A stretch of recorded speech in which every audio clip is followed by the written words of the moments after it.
Vamos abrir então nossas Bíblias em Lucas, capítulo 12. Vamos ler a partir do verso 35. Estejam cingidos os vossos lombos e as vossas lâmpadas acesas.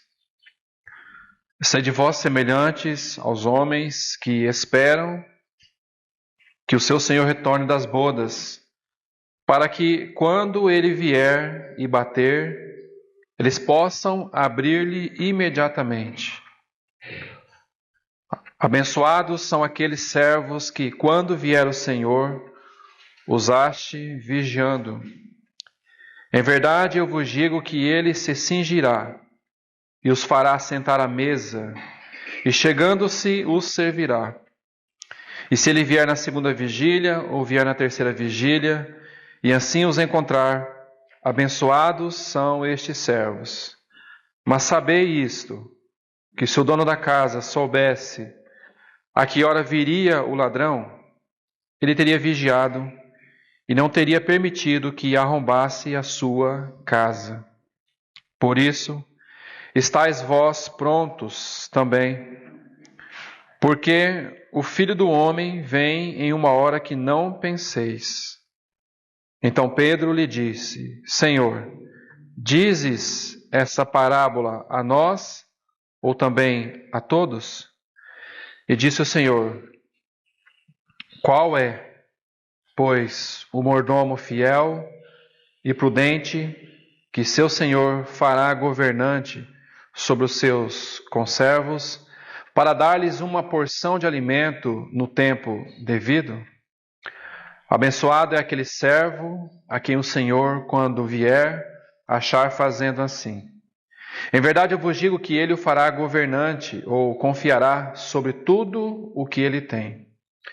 Mas, se aquele servo disser em seu coração: o meu senhor se atrasa em sua vinda, e começar a espancar os servos e servas, e a comer e a beber e embriagar-se, o senhor daquele servo virá em um dia quando ele não espera, em uma hora quando ele não estiver ciente, e açoitá-lo-á severamente, e irá designar-lhe a sua porção com os incrédulos.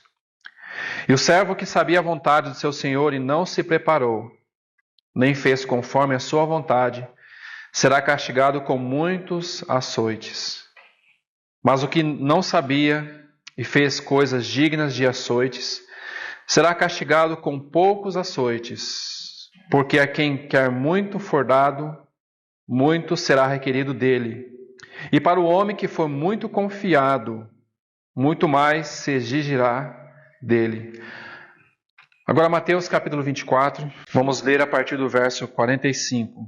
Quem é, pois, o servo fiel e prudente, a quem seu senhor fez governante sobre sua casa, para dar-lhes sustento na devida estação?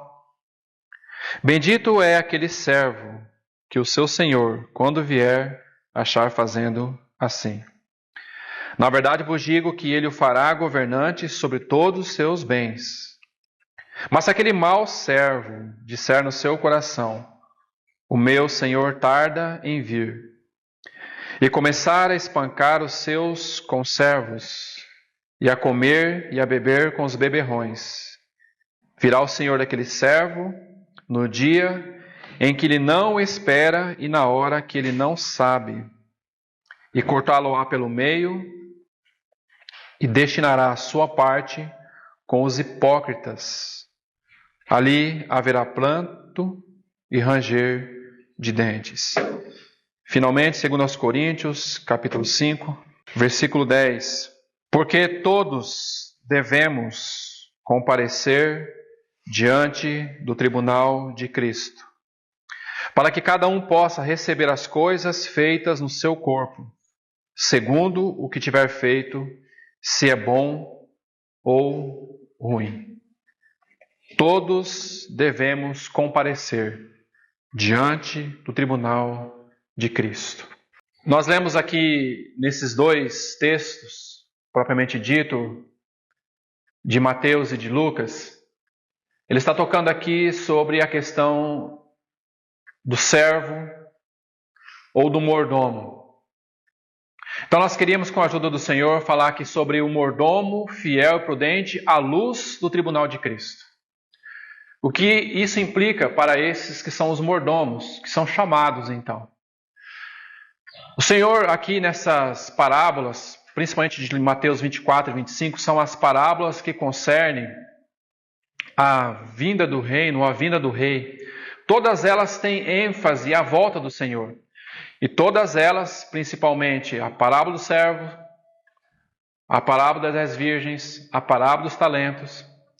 E essa parábola do servo vigilante, que está de forma, colocando assim, em Lucas, apenas ela colocada, mas também tem uma parábola também em Lucas, capítulo 20, que vai falar da parábola das 10 minas, que também tem relação com a volta do Senhor e o reino que o Senhor estabelecerá, então, na sua vinda. E isso é muito importante, porque essas parábolas, elas tocam aqueles que são salvos. Todas essas parábolas que estamos aqui citando, ela tem relação com aqueles que já são cristãos. Porque servo na palavra de Deus, na Bíblia, servo, e principalmente aqui em Mateus e Lucas, ele fala de alguém que foi salvo. Servo não faz ligação com quem não é salvo ou com aquele que não é cristão. Por isso, amados irmãos, é muito importante aquilo que o Senhor diz em Mateus 25, que nós vamos apenas citar, que diz assim: vigiai. Vigiai, pois, porque vocês não sabem a que hora o Filho do Homem há de vir.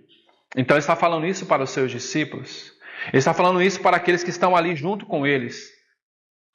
Então vigiai. E é uma expressão que nos chama muita atenção, principalmente no capítulo 24 e 25 de Mateus.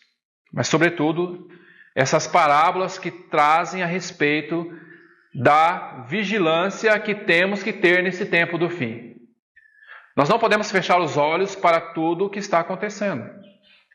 Porque o próximo evento que acontecerá nessa terra é a volta do nosso Senhor. E nós precisamos ter muito isso claro no nosso coração. Por isso que há uma necessidade de nós estarmos vigilantes, há uma necessidade de nós estarmos sendo aprontados ou prontos para a vinda do nosso Senhor. Há uma necessidade de nós termos um coração de vigilância, um coração de virgens realmente prudentes e não de virgens insensatas, virgens nécias, de cristãos que não se importam com o próximo evento da sua vida. E qual é o próximo evento da vida do cristão? Não é o estabelecimento ainda da Nova Jerusalém. Antes da Nova Jerusalém há o reino milenar.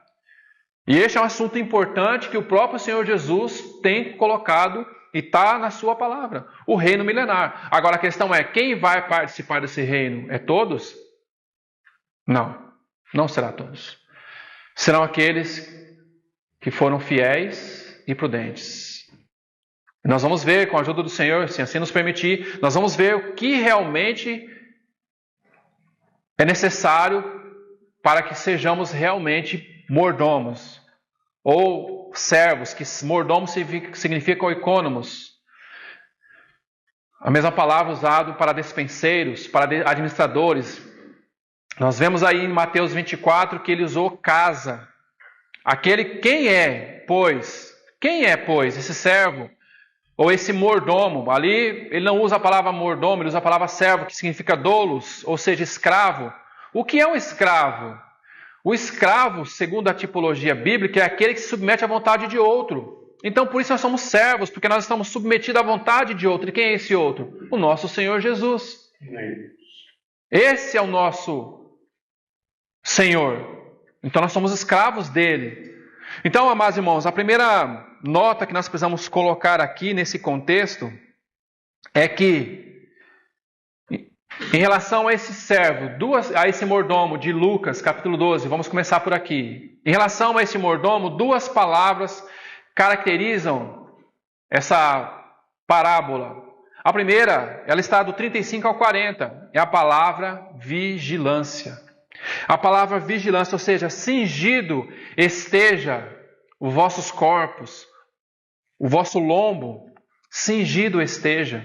Significa envolver-se, estar em torno. A mesma palavra, cingido, aparece também em Efésios, capítulo 6, versículo 14, que vai dizer assim: cingido esteja vocês com a verdade. Ou seja, tenha uma mente sóbria. Se nós formos olhar para Colossenses, capítulo 3, assim, pensai nas coisas do alto. Ou seja, tenha uma atitude correta de mente. Tenha uma mente definida nas coisas que são do alto. Então, cingido esteja. E qual é o próximo passo dessa questão da vigilância, do cingido? O próximo passo é: estejam acesas as vossas lâmpadas. E o que fala aqui para nós? Fala de testemunho.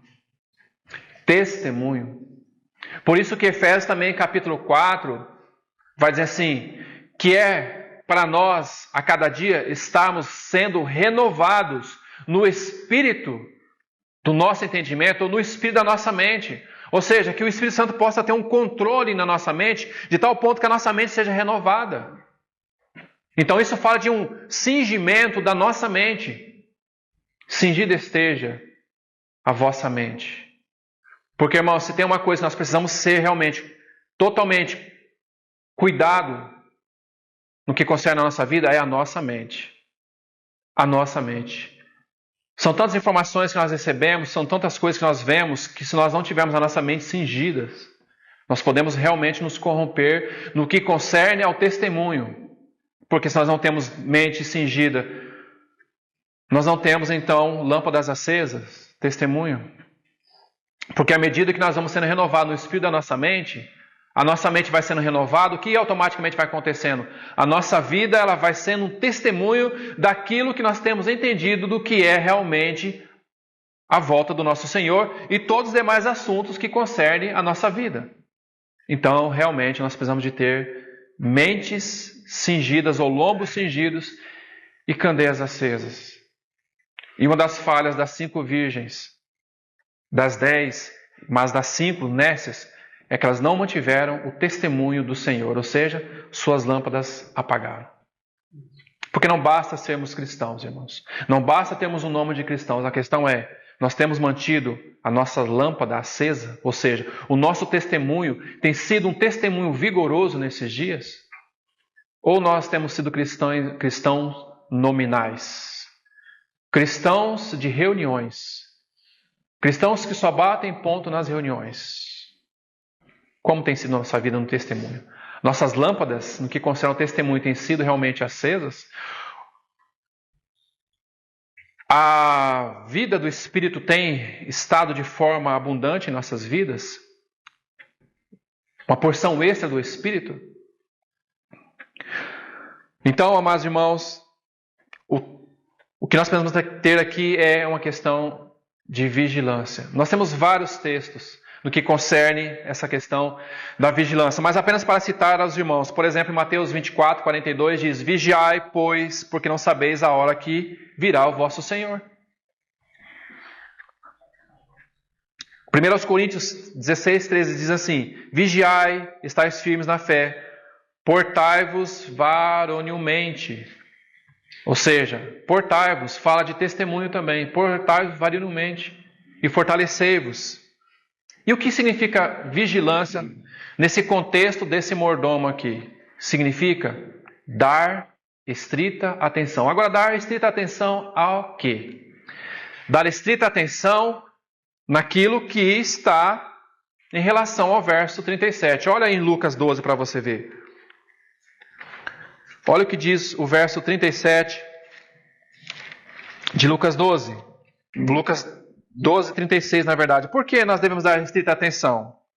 Porque sede vós, e aqui há uma ordem, aqui não é uma, digamos, uma escolha, mas aqui há uma ordem. Sede vós semelhantes aos homens que esperam. Esperam. O que nós estamos esperando, irmãos? O que nós estamos esperando? Que esperam pelo seu Senhor quando ele retornar das bodas. O nosso Senhor não vai retornar?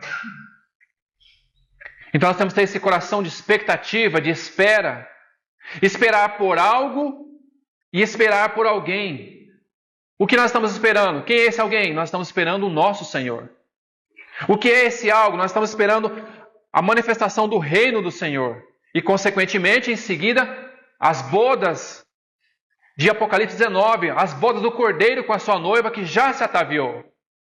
É isso que nós temos que esperar. Esperar por alguém e esperar por algo. Esse aí alguém é o nosso Senhor e esse algo é o casamento de Cristo com a sua igreja.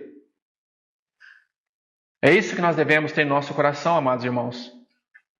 Todos os dias. Esse coração realmente de expectativa pelo nosso Senhor. Esse coração que cada vez mais anela por nosso Senhor. Deseja contemplar a face do nosso Senhor. Assim como a noiva tem a expectativa do dia do seu casamento. O que ela espera ver? Ela espera ver a face do seu noivo por aquele momento alegre em que eles vão agora se unir em matrimônio. Assim também deve ser a expectativa do nosso coração. O nosso coração ainda está na expectativa deste mundo, das coisas deste mundo, de ter o melhor daqui. Será que é essa a expectativa do nosso coração? Será que é para isso que o Senhor realmente nos salvou, nos resgatou? Será que foi para isso, irmãos? Não. Ele nos salvou, nos colocou um coração de expectativa para Ele e para a manifestação do seu reino, para que Ele possa estar em união com esta noiva. O nosso amado Boaz. O nosso amado Boaz. Que realmente, amados irmãos, esse coração de expectativa pelo nosso Senhor possa estar em nós. Então esperam para que quando Ele vier e bater, possam abrir imediatamente. Ou seja, esse coração de vigilância automaticamente nos leva ao quê? A abrir imediatamente, quando o nosso Senhor, e nós vamos ver isso na parábola das 10 virgens, eis um grito, há um grito lá fora, eis o noivo. Mas o que aconteceu? Quando ouviram a voz do noivo, aquelas que estavam preparadas, a mesma palavra usada também aqui em Lucas e também em Mateus, aquelas que estavam preparadas, elas entraram, mas as outras não. Elas ficaram para fora.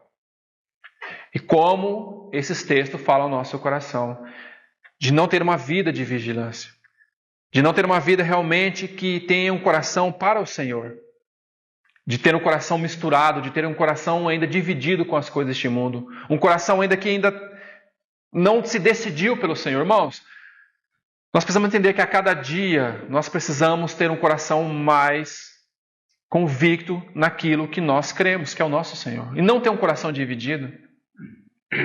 Que é o assunto que o Senhor introduz antes de Lucas 12. Em Lucas 11 ele vai tratar da hipocrisia dos fariseus e dos escribas. Ele vai tratar daquela questão da avareza. Ele vai tratar da questão da ansiedade. Ou seja, cada um desses assuntos fala dos coração dividido.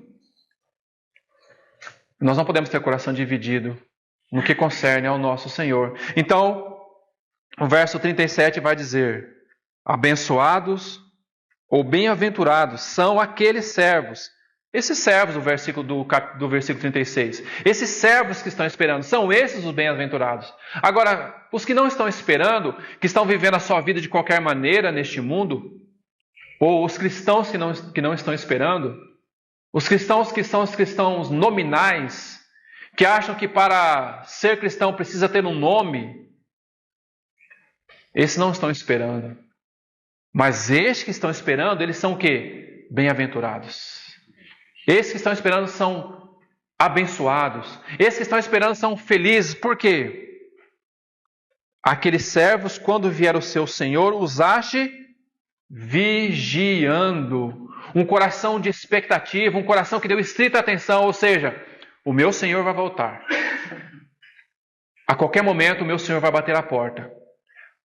E quando Ele bater a porta, eu vou abrir para que Ele possa entrar para o seu descanso. Porque o versículo 36 faz uma analogia com as festas. Aqui o Senhor está colocando essa parábola, uma analogia com as festas que aconteciam na época do povo judeu. Então aquele senhor saía para uma festa e não sabia que hora que ia acabar aquele casamento. Mas o que esse servo estava fazendo? Ainda que esse servo estivesse no seu aposento descansando, todavia A sua expectativa era uma expectativa de vigilância. Ainda que ele estivesse colocando, digamos assim, ali dormindo, mas o seu coração estava o quê? Sendo sondado. Então era um coração de expectativa. Ele falava, podíamos dizer assim, eu estou descansando, mas o meu coração está aguardando na hora que ele bater a porta. A hora que ele bater a porta, eu prontamente me levantarei e abrirei a porta para meu Senhor. Então nós fazemos uma pergunta aqui. Como está o nosso coração em relação a quando o nosso Senhor bater a porta? Nosso coração é um coração totalmente dele? Ou nosso coração ainda é um coração dividido? Nós estamos cocheando entre dois pensamentos. Não, Senhor, eu quero o Senhor, mas não, Senhor, eu quero aqui ainda gastar um tempo aqui nesta terra ainda. Eu tenho outros assuntos importantes aqui, Senhor. Eu tenho outros assuntos que eu preciso cuidar aqui. Não há problema, irmão. Cuida dos seus assuntos. Mas o seu coração é um coração de expectativa? O seu coração é um coração de vigilância?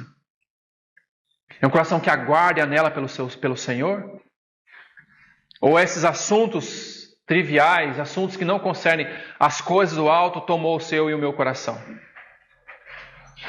Então esse servo, ele vai ser bem-aventurado, porque ele vai ser achado vigiando. E o que vai acontecer com esse servo, então? Esse senhor aqui, ele vai fazer o quê? Olha essa cena do verso 37 aí. O que ele vai fazer? Ele vai pegar esse servo abençoado. Ele vai fazer com que esse servo se sente à mesa. E esse senhor vai se cingir e vai servir esse servo. Consegue ver aí a figura do nosso Senhor? Nos servindo agora? Por que agora ele está nos servindo? Porque ele achou nesse servo um servo que tinha um coração de expectativa por ele. Um coração de vigilância. Por isso, amados irmãos, a nossa vida pessoal e a nossa vida no que concerne ao serviço do Senhor precisa realmente ser levado a todo zelo e extremo cuidado no que concerne à vigilância. A vigilância. Então nós partimos para um outro aspecto dessa parte aqui desse servo, desse mordomo. É do verso 41 ao verso 48. Qual é a outra frase que caracteriza esse servo, então, ou esse mordomo? É a fidelidade. Se por um lado vigilância, por que tem vigilância? Porque agora ele é um servo, um mordomo fiel. Fidelidade. Fidelidade, amados irmãos. Do verso 41 ao verso 48. Por isso que no verso 40 ele fala assim: ficai, pois, vós apercebidos. Ou seja, o que é apercebidos aqui nesse contexto? Significa, estejam preparados. Estejam cada vez mais preparados. E Pedro faz essa pergunta: Senhor, o Senhor profere essa parábola a nós ou a todos? Então o Senhor introduz a pergunta: quem? Quem é? Ou qual é, pois, o servo? O mordomo. O que é mordomo, irmãos? Mordomo fala de despenseiros. Mordomo fala de administrador. Mordomo fala de um escravo que recebeu a alforria, que agora foi colocado foi colocado para cuidar dos outros conservos. E a palavra conservos, ela é uma palavra muito bonita no original. É a palavra terapeia. Sabe o que significa a palavra terapeia no original? Cura. Também significa domésticos, mas sobretudo cura. Ou seja, no que concerne ao serviço dos conservos, no que concerne a nós sermos conservos, o que nós estamos fazendo com os outros? Ou o que nós deveríamos fazer uns com os outros no que concerne aos assuntos da casa de Deus? Nós deveríamos ser aqueles que curam uns aos outros. Nós deveríamos, irmãos, ser, e nós devemos ser cura para a vida dos outros irmãos. Porque é isso que significa conservos. Cura para a vida dos outros irmãos. Nós devemos ser na casa de Deus, realmente, esses conservos. Que têm preocupação com os outros conservos. Por um lado nós somos servos, mas por outro lado nós também somos conservos. Ora nós somos conservos, ora nós somos servos. Nós servimos, mas também somos servidos. Então ao mesmo tempo que nós recebemos cura, nós também temos que dar cura para outros. Tem muitas pessoas que no corpo de Cristo gostam de ser a língua, né? Gosta de falar muito. Mas muitas vezes, amados irmãos, a língua tem que ser a última coisa a ser colocada. Sobretudo, o que nós devemos ser no corpo de Cristo é como um grande abraço. Muitas vezes um abraço traz muito mais cura do que certas palavras. Então achamos que por termos língua nós devemos falar toda hora, todo momento. Mas nós devemos aprender com o nosso Senhor Jesus. Ele só falava aquilo que era realmente necessário e quando necessário. Nossas palavras deveriam ser maçãs de ouro em salvas de prata. Porque quando falada a seu devido tempo, ela traz cura. E por isso que Tiago 3 vai falar da língua. A língua é um grande problema muitas vezes. Não à toa que nós temos 2 ouvidos e uma boca. Ou seja, nós devemos ouvir mais e falar menos. Ou falarmos palavras que realmente são curas na vida da igreja. Que o Senhor nos ajude. Então, nesse aspecto, amados irmãos, estejam preparados. O outro ponto desse mordomo, se tem algo que define a vida dele, é que ele é um mordomo fiel. Ele é um mordomo fiel. Paulo, na sua primeira carta aos Coríntios, no capítulo 4, o verso 1 e 2, vou citar esse texto para os irmãos, que creio que é muito conhecido para os irmãos. Ele diz assim: assim, pois, importa que os homens nos considerem como ministro de Cristo. Muitos gostam dessa palavra, né? Ali está o ministro de Cristo. Nossa, esse é um ministro de Cristo, né? Alguém importante. Mas, na verdade, ministro aqui significa serviçal. Serviçal. O princípio da vida cristã é servir. Servir uns aos outros. É o princípio que o Senhor, nosso Senhor Jesus ensinou. Servir uns aos outros. Mas muitos se apegam a essa palavra ministros. Então não... Mas a questão aqui é serviçal. Que esses homens nos considerem como serviçal de Cristo. E despenseiros, é esta palavra agora, mordomos, despenseiro, ecônomos. Despenseiro do quê? Dos mistérios de Deus. O que Paulo está falando é que Deus agora revelou a esses despenseiros ou a esses mordomos os mistérios dele. Então, os mistérios de Deus, outra palavra também que muitos gostam de usar, olha o mistério, mas na verdade o mistério aqui é aquilo que estava oculto foi revelado. Aquilo que estava oculto foi revelado aos santos e aos profetas, conforme Efésios capítulo 3 vai falar. Então, tudo que concerne esses mistérios é revelado a esses dispenseiros, a esses mordomos, a esses administradores. Mas, sobretudo, irmãos, Paulo vai falar no final desse versículo. O que se requer desses despenseiros não é que eles sejam colocados numa vitrine para serem admirados. Não é que eles sejam considerados como os grandes pela vida da igreja. Não. Sabe o que se requer de cada um desses despenseiros? É que eles sejam encontrados fiel. Encontrado fiel. Fiel a quê? Primeiramente, fiel a Deus. E, em contrapartida, fiel aos mistérios que ele tem recebido do próprio Senhor. Para que aquilo que ele tem recebido do Senhor, ele possa agora alimentar os seus conservos. Porque revelação dos mistérios não significa armazenamento pessoal. Significa eu dispensar aos irmãos aquilo que eu tenho recebido. Os irmãos compreendem? Então, os despenseiros de Deus não são para ser colocados, ser admirados numa plataforma. Pelo contrário, eles devem ser encontrados fiéis. Por isso, amados irmãos, a característica deste mordomo é que ele é um ministro de Cristo e que também ele é um despenseiro ou é um administrador dos mistérios de Deus. Por que nós estamos então, queridos irmãos, colocando desta forma? Porque aqui nós vamos entrar no aspecto do que diz respeito à natureza do tribunal de Cristo. Nós vamos entender por que disso. Em 1 Coríntios capítulo 3, ali Paulo vai tratar sobre a questão do tribunal de Cristo. Principalmente no versículo 12 e 13, que ele diz assim: contudo, se alguém edifica sobre o fundamento é ouro, prata, pedras preciosas, madeira, feno, palha. No versículo 13 ele coloca assim: manifesta se tornará a obra de cada um. E eu chamo a atenção para essa expressão de cada um. Cada um.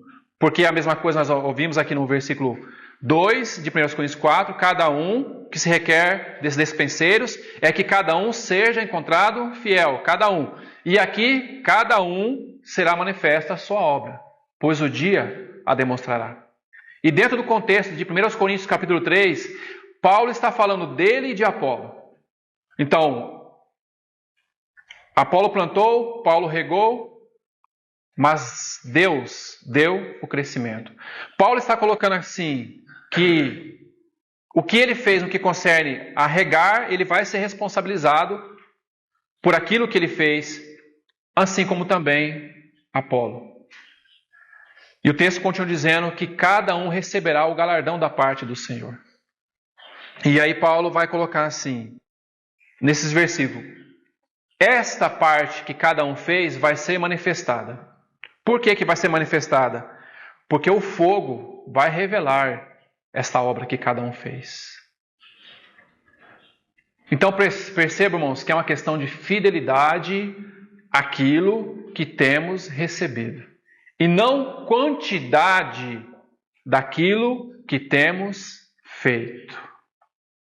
A questão aqui não é quantidade de obras. A questão é a fidelidade daquilo que nós recebemos, das revelações, dos mistérios de Deus dado a nós. E nós temos recebido muito. Não é pouco, não. Não é pouco, irmãos. Nós temos recebido muito. Agora, o que temos realmente retido deste muito que temos recebido?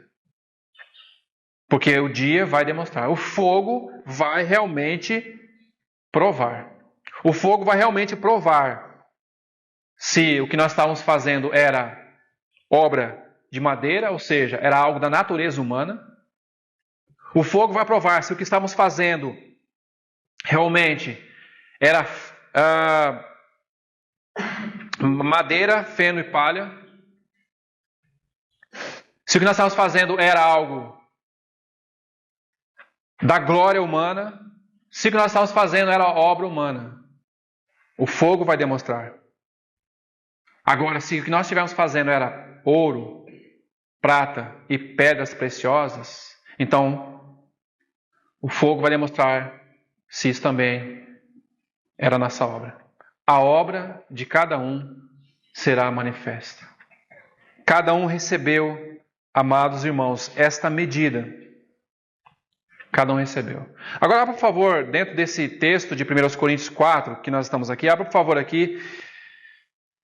E eu quero colocar um ponto aqui, 1 Coríntios 4, versículo 4 e 5, já que os dois anteriores nós já tratamos um pouco.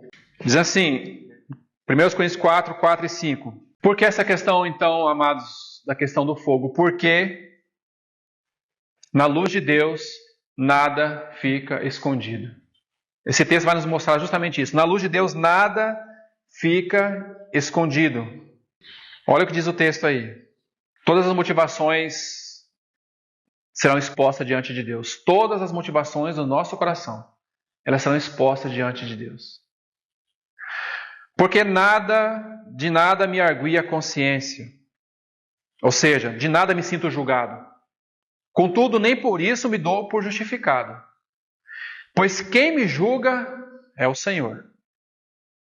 Portanto, nada julgueis antes do tempo, até que venha o Senhor, o qual não somente trará à plena luz as coisas ocultas das trevas, mas também, está vendo essa palavra agora? Manifestará os desígnios dos corações.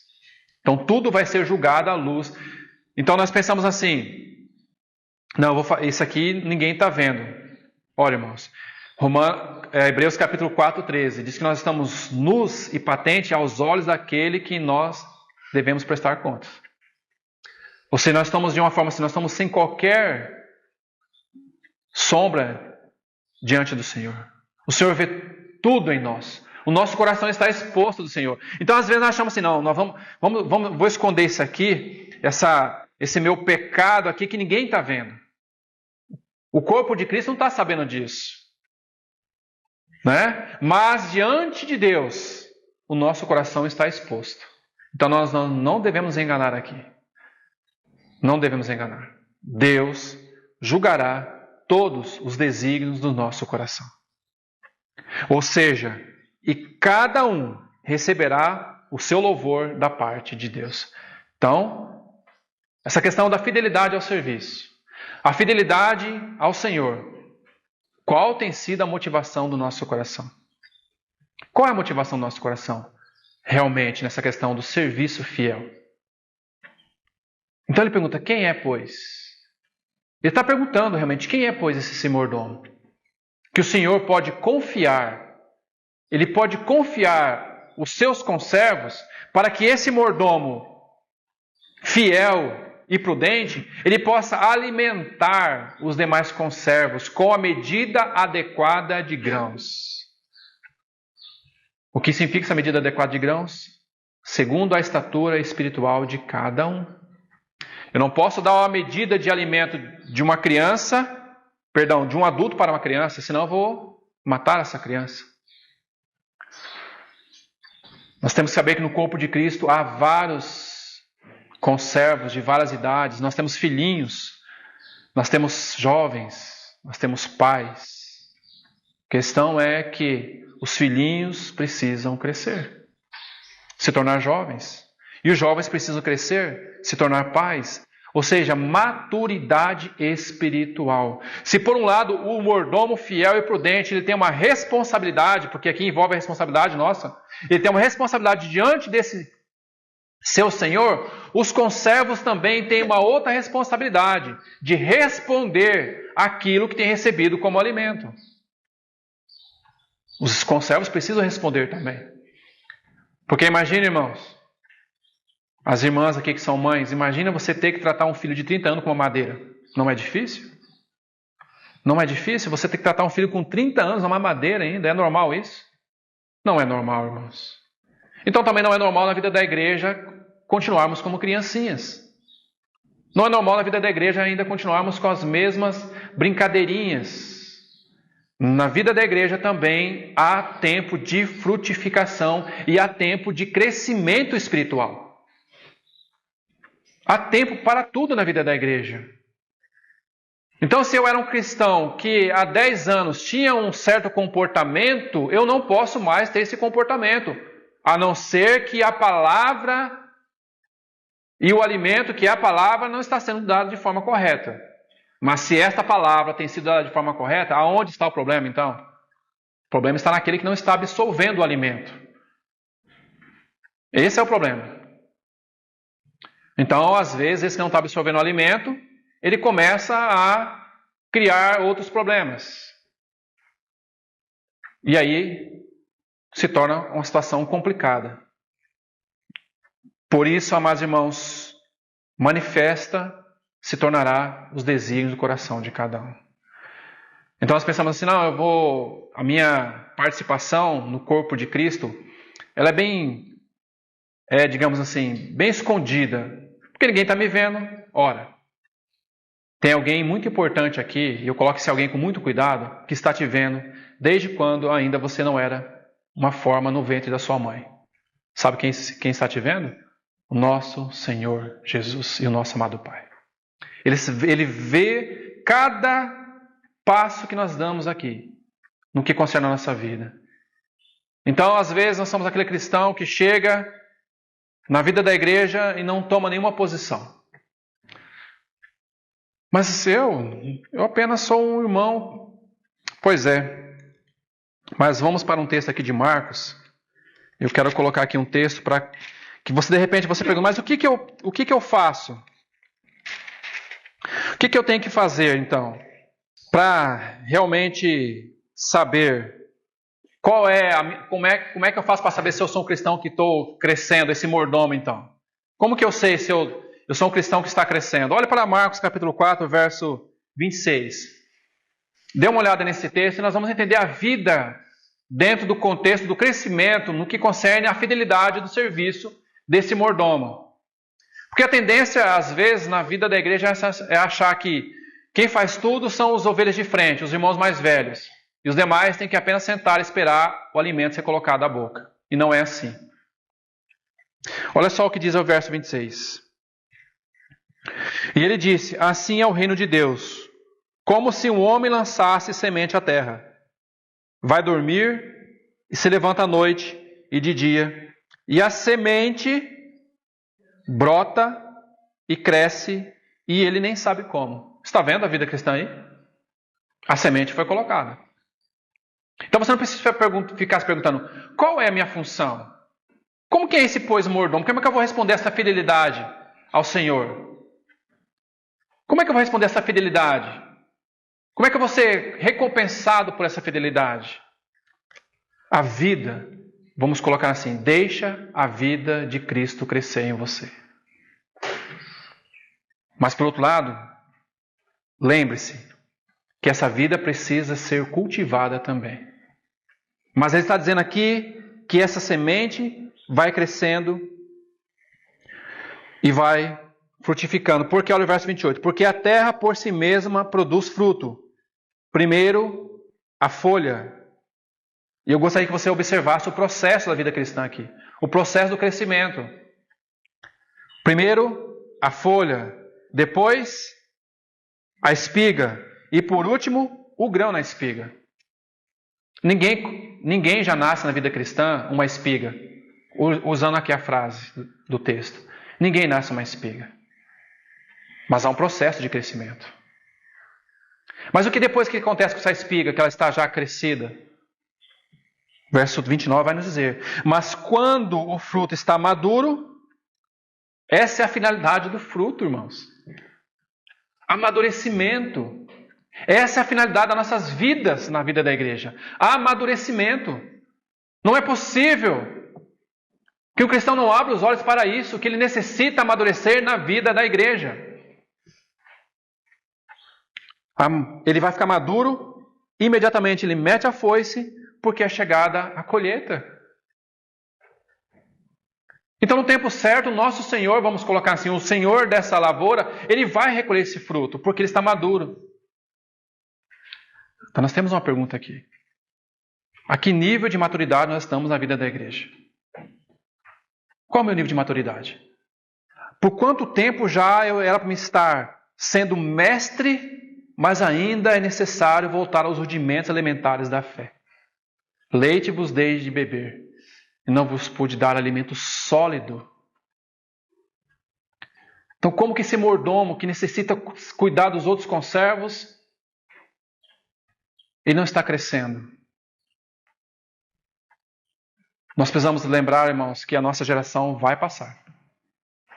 Não sei se eu falei isso aqui já, mas eu vou repetir. A nossa geração vai passar. Nós estamos preparando outra geração? Ou nós achamos que isso aqui vai ficar para nós? Nós não podemos ser como os escribas, que tinham a chave do reino, e o Senhor Jesus condenou isso. Vocês têm a chave do reino e fecham a porta, para que outros não possam entrar. Não, irmãos. Como eu creio, e creio que a palavra nos ensina isso, como eu creio que a igreja não é algo humano, institucional, e nem a organização humana, a igreja é o corpo de Cristo, então eu creio que nós precisamos trabalhar com a geração que vai nos render à frente, se o Senhor não voltar até lá. Então há necessidade desse amadurecimento na vida cristã. A espiga, ela precisa estar madura para ser colhida. O problema é que quando nós somos no corpo de Cristo uma espiga mirradinha, a semente é boa. Qual é a semente? A palavra de Deus. O alimento é bom. Então nós precisamos avançar, irmãos, nesse assunto que concerne a maturidade espiritual. Não é opcional. Nós precisamos avançar. Nós vamos crescer. Para que então o Senhor venha e realmente colha fruto em nossas vidas.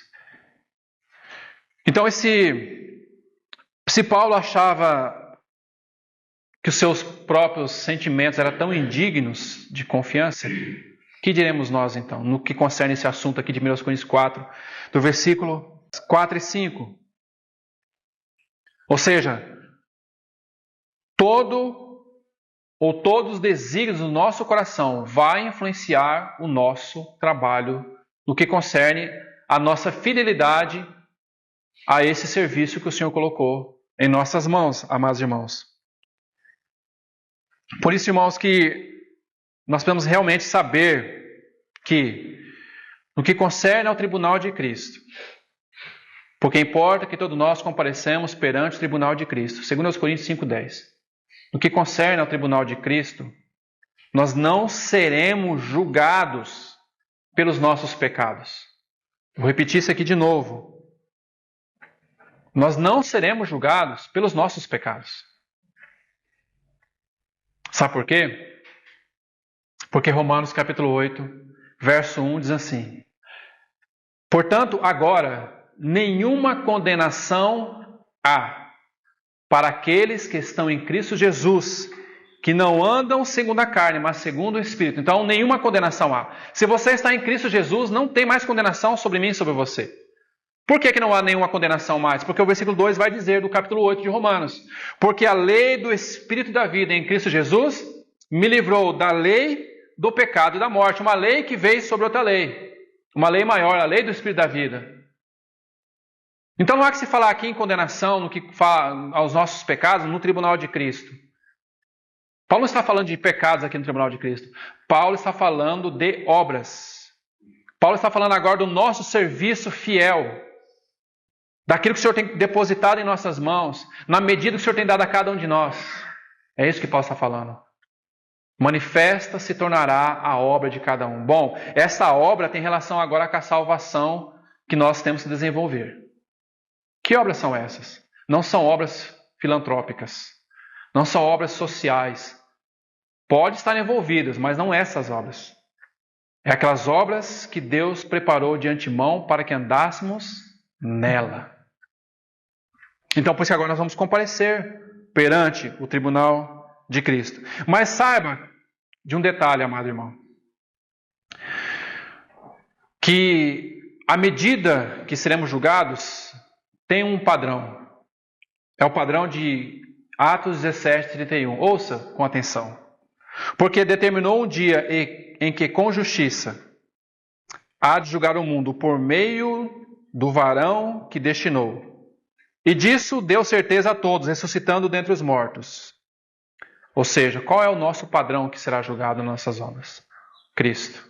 Ele é o varão medida de Deus. Então, tudo que nós fazemos em nossas vidas tem relação com Cristo? Está atrelado a Cristo? Ou fazemos apenas para, realmente não vou fazer para aparecer de alguma maneira? Ou seja, qual é a motivação do nosso coração? Qual é a motivação do nosso coração? O que nós buscamos quando nós fazemos realmente aquilo que está nos designado? É para que Cristo seja engrandecido nas nossas vidas? Resplandeça sobre os homens a vossa luz, para que vejam em vocês as obras que fazem e glorifiquem ao vosso Pai Celeste que está no céu. Ou seja, as nossas obras, que agora nós fazemos essas obras segundo um novo nascimento, que não tem relação com salvação, essas obras têm uma finalidade: glorificar a Deus que está nos céus. Então tudo que nós fazemos, amados irmãos, tem relação de glorificar a Deus que está nos céus e, por consequência, também trazer a nós o testemunho de Deus em nossas vidas. Então, pois que ministros ou serviçais não são colocados em vitrines para ser admirados. Pelo contrário. Então, nós seremos realmente, amados irmãos, tendo essa parte de que nós seremos julgados segundo o padrão de Deus, que é Cristo. Agora, voltando para o texto de Lucas, Deus é diferente realmente do homem. Porque o homem, quando ele ama, ele é tolerante. Mas Deus, quando ama, ele disciplina. O homem, quando ama, ele tem muita tolerância. Mas Deus, quando ama, Ele disciplina. Ou seja, amados irmãos, a disciplina em nossas vidas faz parte da graça de Deus. Deus corrige a todos filho quanto ama. Se nós estamos sem correção, já não sois filhos mais bastardos. Mas nós somos filhos de Deus. Principalmente o que concerne essa questão da mordomia cristã. Perdão, irmãos, deu uma travada na língua aqui. Ou seja, o nosso serviço cristão, a motivação do nosso coração. Nós temos que realmente entender que quando Deus nos disciplina é para aproveitamento. Para aproveitamento. Por isso, queridos irmãos, quando ele coloca aqui no versículo 45, esse servo disser em seu coração, o meu Senhor tarda em vir. Então ele começa a espancar os criados, ou seja, os servos e as servas, a comer e embriagar-se. Virá o Senhor daquele servo no dia em que não espera, numa hora que não sabe, então ele vai separar e vai colocar ele junto com os infiéis. Aqui o infiéis aqui também tem um contexto de hipócritas, que é aquilo que o Senhor está tratando no capítulo 11 de Lucas, aí, referente à hipocrisia. Que ele fala assim, cuidado com o fermento dos fariseus, que é a hipocrisia. Ou seja, a vida de representação, a vida que não é verdade. Isso é hipocrisia. É você ser uma coisa que você não é verdade no seu interior. Isso é hipocrisia. E mais uma vez nós colocamos essa nota. Deus olha o nosso coração. A motivação do nosso coração. Então não adianta, digamos aqui, o irmão Miguel na frente dos irmãos aqui. Os irmãos estão vendo o irmão Miguel de forma externa. Mas será que o irmão Miguel é a realidade nisso internamente? É a realidade que Deus vai julgar naquele dia, é a intenção do coração e não aquilo que nós representamos externamente. Porque aquilo que nós representamos externamente tem que ser uma realidade daquilo que nós somos interiormente. E nós não devemos enganar sobre isso, irmãos. Nós podemos enganar todos os irmãos aqui. Viver uma vida realmente, como se fosse aí. Mas Deus conhece o nosso coração. Ah, como Ele conhece. E vai ser baseado nas intenções do nosso coração que nós vamos ser julgados. Que o Senhor nos ajude. Então, amados irmãos, diante disso, Paulo também em Romanos 14, 10 diz assim, mas tu por que tu julgas teu irmão? Ou por que despreza teu irmão? Porque todos compareceremos ante o tribunal de Cristo. E lembre-se que no capítulo 12, Paulo colocou ali os serviços cristãos. No capítulo 12, logo após o versículo 1 e o versículo 2, ele vai começar no versículo 5. Que se ministério, dediquemos ao ministério, se profecia, enfim, ele vai colocar os serviços cristãos, a vida da igreja de forma prática. E depois ele vai colocar no capítulo 13, no capítulo 14, ele vai colocar sobre a questão de receber aquele que é débil na fé. Então ele vai falar assim, por que tu julgas o teu irmão? Bom, irmãos, o que concerne essa questão aqui de julgamento? Bom, essa questão do julgamento, nós vamos colocar um outro texto aqui junto. Primeiro a Pedro 4,17, que fala assim, porque já é tempo que o julgamento comece pela casa de Deus. Ora, se começa por nós, qual será o fim daqueles que são desobedientes ao Evangelho de Deus? Então o julgamento começa pela casa de Deus. Ou seja, qual é o julgamento aqui? Tribunal de Cristo. É aqui que começa. Porque a primeira tratativa com o Senhor, quando Ele voltar na sua glória, com seus anjos, e nós nos encontrarmos com Ele nos ares, será esse julgamento do tribunal de Cristo. E depois o reino milenar e, consequentemente, o julgamento do mundo. Isso é muito claro nas Escrituras, e nós não temos aqui nenhuma dificuldade em colocar esse assunto aqui. Mas, irmãos, sobre essa questão aqui de julgamento, e eu gostaria de colocar uma nota aqui, já que um pouco anterior nós colocamos a nota sobre a questão da língua, da cura. Eu quero colocar essa questão do julgamento aqui. Esse julgamento significa lançar uma sentença judicial. Essa palavra julgamento significa crima, no original, que vem de crino. E o que é crino? Crino é isso que Paulo fala aqui. Por que tu julgas o teu irmão? O que significa se julgas aqui? Significa porque tu despreza o teu irmão. Porque tu separa o teu irmão. Porque tu fica analisando, porque tu fica separando as evidências do teu irmão. A palavra aqui, julgas, é crino. Fala de separação, fala de discriminação. É isso que significa aqui. É discriminar. Por que você está discriminando o teu irmão? Você não sabe que todos nós vamos comparecer diante do tribunal de Cristo? Então, se esse mordomo... Por isso que ele pergunta, quem é, pois, o mordomo fiel e prudente? Porque ele é um mordomo, além de ser fiel, ele é prudente, ele é sábio. A palavra prudente significa sábio. Ele é sábio. Ele sabe como lidar com os problemas dos conservos. Ele sabe tratar os conservos de forma adequada. Ele sabe o que cada conservo precisa, a medida adequada de cada conservo. Ele não trata todos os conservos de maneira igualitária no que concerne a tratamentos da vida cristã. Ele sabe a medida adequada para cada conservo. E ele sabe que a hora que tem conservo que ele vai ter que pegar e vai ter que apertar um pouco mais. E eu coloco se apertar um pouco mais com muita ressalva. Mas tem conservo que ele não pode apertar muito, porque se ele apertar ele perde aquele conservo. Então essa habilidade de cuidar dos conservos que esse mordomo recebe é uma habilidade que vem do alto. Porque nós mesmos, amados irmãos, por mais que nós sejamos polidos, por mais que sejamos educados, nós não sabemos tratar com as coisas do Senhor e a sua igreja, se nós não tivermos a sabedoria que vem do alto. Porque nós não estamos tratando, ouça com muita reserva aqui, nós não estamos tratando com um bando, nós estamos tratando com o corpo de Cristo. Estamos tratando com ovelhas.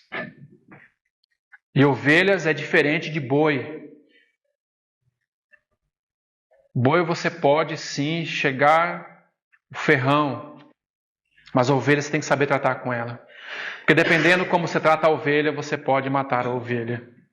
Então esse mordomo, ele precisa de ter sabedoria do alto para tratar. Então por isso, por que tu julgas? O que Paulo está falando aqui, amados irmãos, não é que nós devemos aceitar pecados. Não. Pecado tem que ser tratado como pecado. Lembra-se de 1 Coríntios 5? Conta aquele jovem e a sua madrasta. Paulo não está colocando, não colocou isso aqui. O que ele está falando assim, você não faça discriminação do seu irmão. Mas se ele está em pecado, se ele está com problemas no que concerne ao testemunho para com o corpo de Cristo, então trate isso. Mas não despreza ele. Não é porque o irmão pecou que você vai desprezá-lo agora, você vai diminuí-lo, você vai colocar na condição de servil, no que concerne realmente rebaixá-lo, a ponto dele morrer. Não é isso que Paulo está falando aqui. Então, às vezes, pega essa palavra julga, fala, não, Paulo está falando para nós julgarmos aqui. Mas esse julgar aqui não é o julgar conforme 1 Coríntios. Esse julgar aqui é não menospreze, não trate seu irmão de forma que possa matá-lo. Não menospreze. Trate o pecado. Mas, irmãos, nós precisamos saber equilibrar essa questão de julgamento na vida da igreja. Porque às vezes nós achamos que julgar um aspecto é julgar outros aspectos, mas não é. Por isso que Paulo fala assim, vou parafrasear o que Paulo está dizendo aqui.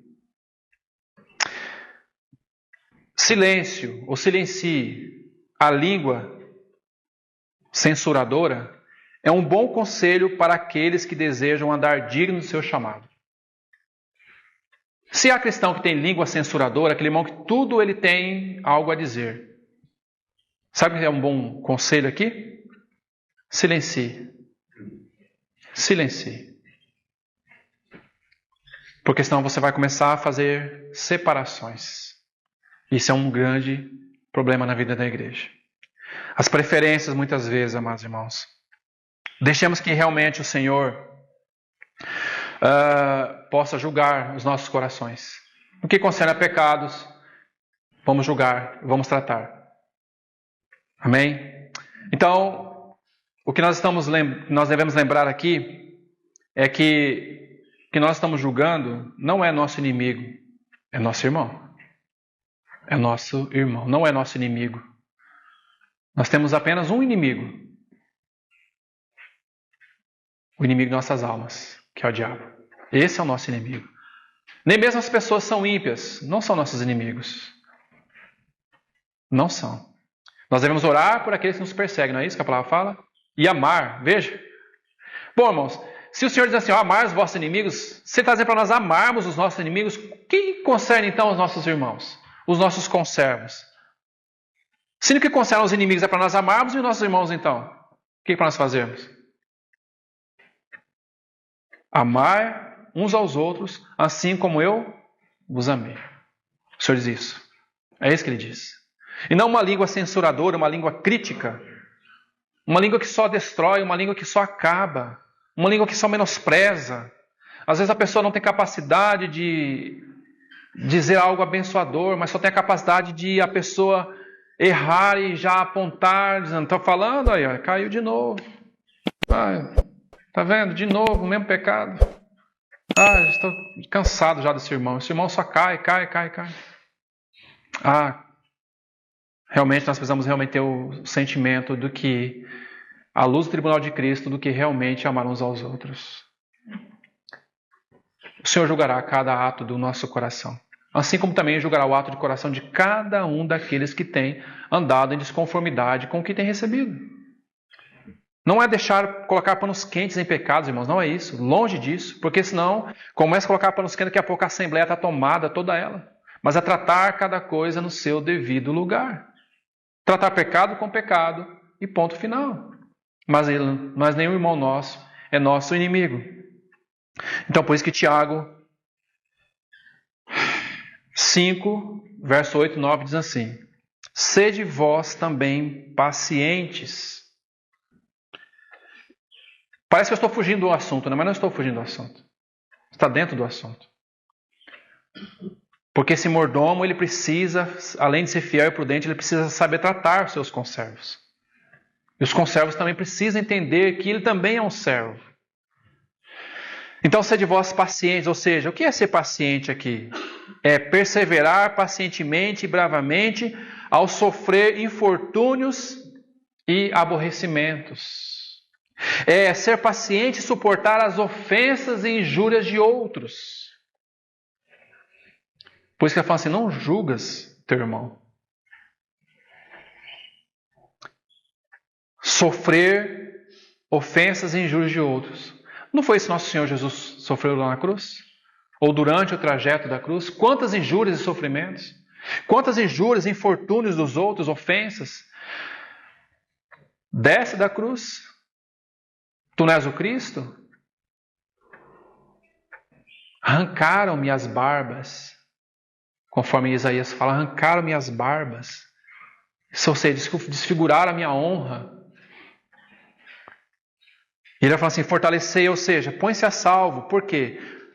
Fortalecei o vosso coração, ou seja, coloque o vosso coração a salvo dessas coisas. Por quê? Porque já a vinda do Senhor está próxima. Irmãos, não vos queixeis uns dos outros, para que não sejais condenados. Eis que o juiz está às portas. Queixamento, né? Se queixar do irmão, irmão, começa a se queixar do irmão, falar mal do irmão. O juiz está às portas. Ou seja, o que ele está falando assim, guarde o seu coração, salve o seu coração dessas coisas, desses queixumes. Se você tem um problema com o teu irmão, vai lá e trate com ele. Se você sabe que teu irmão tem um problema contigo, vai até ele, deixa a tua oferta e vai até ele. Assim é esse mordomo. O mordomo, ele vê isso. Ele fala assim, mas aquele irmão parece que ele está com um problema comigo. Eu vou até ele, eu vou saber, para que eu seja uma cura, uma terapia, conservo, para que eu vou até esse irmão como cura. E esse irmão também seja uma cura para mim. Porque a tendência muitas vezes é nos colocarmos na parte superior e quem está embaixo não tem importância.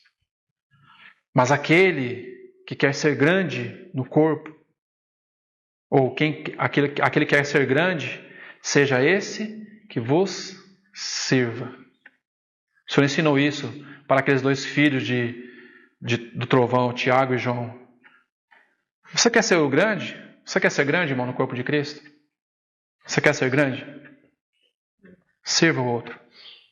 Aprenda a servir. Aprenda a ser um mordomo fiel e prudente. Porque tudo que nós estamos fazendo aqui, no que concerne ao serviço, tudo que concerne aqui, nós seremos julgados por aquilo que tivermos feito através do corpo. Nós seremos julgados. Então nós precisamos aprender a servir, se queremos ser grandes. Nós precisamos aprender a servir. Esse é o princípio. Duas coisas, irmãos. Duas coisas importantes no que concerne ao reino de Deus, que realmente fará diferença. Serviço e sofrimento. Serviço e sofrimento. Nosso Senhor foi um modelo de servo e um modelo de sofrimento. Ele foi o nosso modelo. Então, nós que possamos realmente, já que o juiz está à porta, que nós possamos realmente guardar o nosso coração sobre esse aspecto.